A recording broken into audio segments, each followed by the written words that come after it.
क्यों माता सीता धरती में समा गई।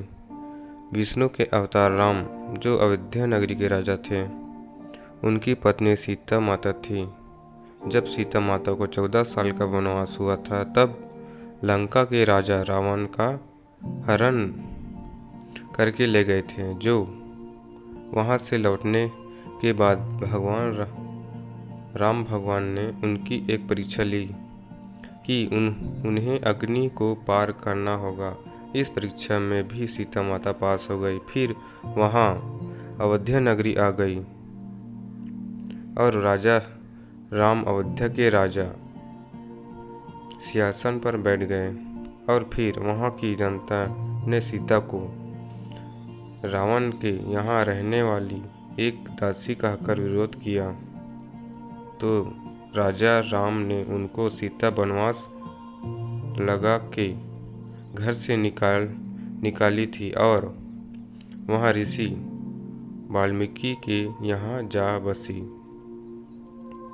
उनके वहाँ 2 पुत्र हुए, लव और कुश। जब वहाँ बड़े हो गए तो उनका जब राम से युद्ध हुआ तो उन्होंने पता नहीं था क्या मेरे पुत्र हैं, तो उन पर वह बाण चलाने को तैयार हुए। तो इतने में उनकी माता सीता और ऋषि वाल्मीकि दोनों उपस्थित हो गए। तो राम ने कहा कि तुम अयोध्या नगरी चलो। तो उनकी माता सीता ने